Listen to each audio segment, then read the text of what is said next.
Zig, in our system, and you've written about our company in very flattering terms, and I've been appreciative of all your support over the years.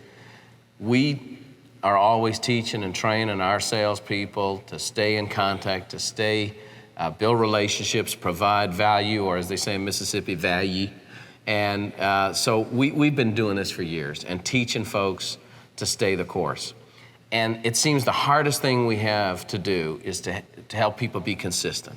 The hardest thing we have is to stay on track. And so I want to watch this video together, which is, this is your prime the pump. It's the image that so many people associate with you, a phenomenal image, but I think it's so true. And of all we've seen in 15 years of coaching, tens of thousands of people, the folks that stay the course and keep priming the pump are the ones who win, and the ones who give up are the ones who don't win. So let's take a look at this together.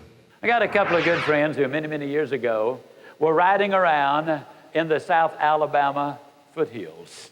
It was a hot August day, and they got thirsty.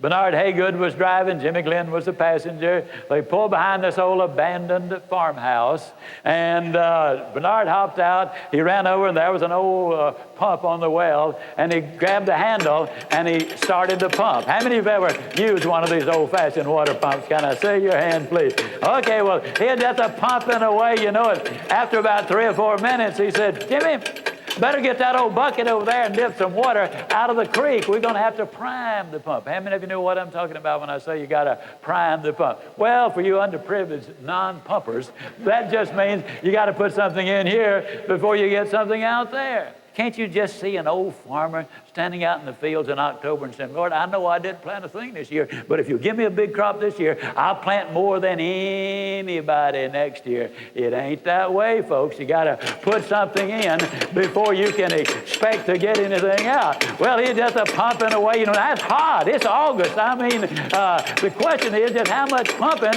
are you going to do for a drink of water? And finally, old Bernard said, you know, Jimmy, I don't believe it's any water down there. Jimmy said, yeah, it is, Bernard.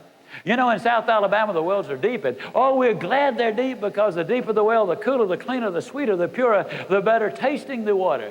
And isn't that true of life? Isn't it true that anything worth doing is worth doing poorly until you can learn to do it well? We'll never know how much more success we would have had we just had a little more pumping in there, and pump and pump and pump and pump. Well, finally, old Bernard just got disgusted. He threw up his hand. He said, Jimmy, there's just no water down there. Jimmy said, don't stop, Bernard. Don't stop. If you stop, the water's going to go all the way back down, and then you're going to have to start all over. The reality is, folks, and I'm totally convinced of this, this is the story of America. This is your story. This is the story of success. This is the story of life. I believe with all of my heart that if you will pump long enough and hard enough and enthusiastically enough, that eventually the reward is going to follow the effort. And then once that water starts to flow, all you got to do is just keep a little easy, steady pressure on it, and you're going to get more water than you can possibly use. I have wanted to prime this pump for how many years? Now, here it is, the real deal. This traveled with you. Yeah. This came, boy, this is a hardy pump. Yeah. But, you know, what great stuff. I realize now I need to work out harder on stage. You worked out so much. That's why you're so fit after all these years. But, you know, everybody wants to get to that place where it's easy.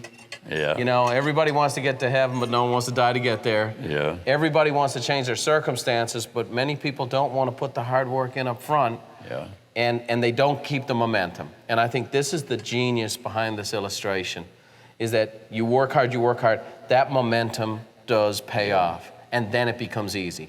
And it seems the principle here is that you put in the hard work up front, then you get to enjoy the spoils. Our culture today seems to want the spoils, but doesn't want to do the work. Yeah.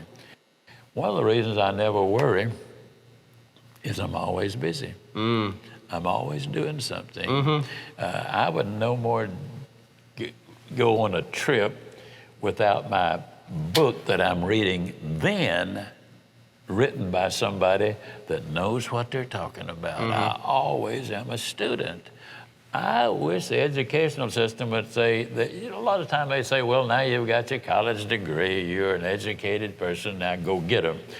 Well, it's better to have it than not have it, but I got to tell you, it's the difference when you got to support a family and got to work in a community where everybody else is doing the right thing, you know. And so well, I certainly became a better student after school than I was in school. Yeah. That's for sure. And I think, you know, you've always talked about turning your class into a mobile university. Yeah. You've talked about listening to tapes and listening to CDs and reading the books and staying positive. And I've certainly made that my lifestyle. The folks watching here today have made it their lifestyle. You're 83 years of age and still reading and still learning and still growing right now and still working, still busy. You're still speaking and traveling, right? And having more fun than anybody I know.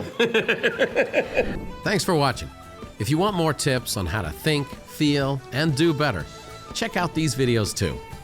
Oh, by the way, don't forget to subscribe to the channel and leave us a like if you enjoyed the content.